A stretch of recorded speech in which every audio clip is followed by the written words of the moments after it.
আজি মই উৰিয়াম ঘাটৰ প্ৰস্তাৱিত আমি যিখিনি মানুহক উচ্ছেদৰ বাবে নটিচ দিছো সেই এৰিয়াটো আমি পৰিদৰ্শন কৰিলো আৰু মই মোক আগতে জনোৱাৰ দৰে যে এজন মানুহে বা এটা পৰিয়ালে মই নিজে দেখিলো কোনোবাই 200 বিঘা কোনোবাই 300 বিঘা কোনোবাই 50 বিঘা এই ধৰণে মাটি দখল কৰি আছিল আৰু চৰকাৰেও যদি কাবাক মাটি আবলটন কৰে 2 বিঘা কৰে 1 বিঘা কৰে কাৰোবাৰ ঘৰ বস্তি আমি 2 বিঘা মাটি দিও কিন্তু এই অঞ্চলটোত একোজন মানুহে 400 বিঘা 300 বিঘা লৈকে মাটি দখল কৰি এখন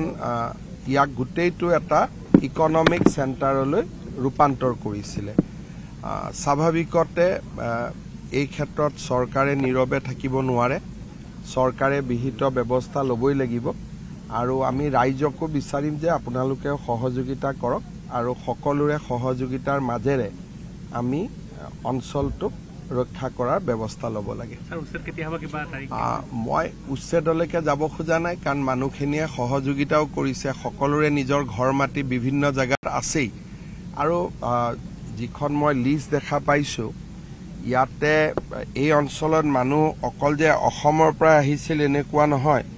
মোৰ হাতত যিখন মই সৰুকৈ যিখন লিষ্ট মুটাত আছিলে ইয়াতে কাছাৰ জিলাৰ পৰা মানুহ আহিছিল শ্ৰীভূমি জিলাৰ পৰা মানুহ আহিছিল ধুবুৰীৰ পৰা মানুহ আহিছিল বৰপেটাৰ পৰা মানুহ আহিছিল হোজাইৰ পৰা নগাঁৱৰ পৰা মৰিগাঁৱৰ পৰা আনকি বিহাৰৰ পৰাও ইয়াতে মানুহ আহিয়ে ইয়াত বসতি স্থান কৰা বুলি কৈছে আৰু এই মানুহখিনিও কোন অঞ্চলৰ পৰা আসলতে আহিছে যদি কৈছে বিহাৰৰ পৰা আহিছো বিহাৰৰ পৰা আহিব পাৰে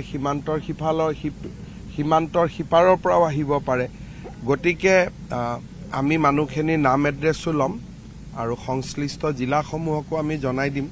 যদি তাৰ বাসিন্দা হয় আমাৰ ক'বলগীয়া একো নাই কিন্তু বাসিন্দা নহলে য'ত ঘূৰি যাব তাৰো উপায়ুক্তই তাৰ ওপৰত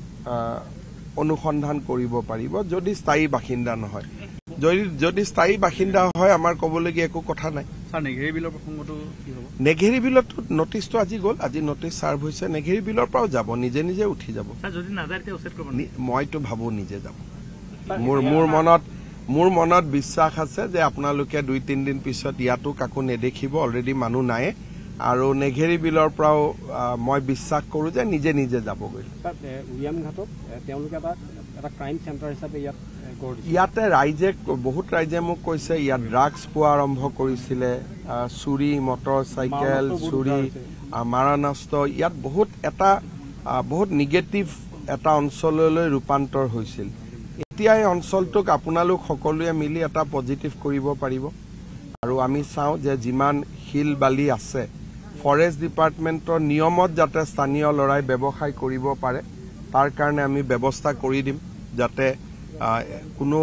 চুৰ কৰিব নালাগে আমি ধুনীয়াকৈ নিয়ম মাফিক বহুত কাম কৰিব পাৰিম গতিকে মই উচ্ছেদৰ পিছত বা মানুহখিনি আঁতৰি যোৱাৰ পিছত নিয়মৰ গণ্ডিৰ ভিতৰত থাকি কেনেকৈ স্থানীয় ৰাইজো ইয়াৰ পৰা উপকৃত হ'ব পাৰে মাটিখিনিও সংৰক্ষিত হৈ থাকে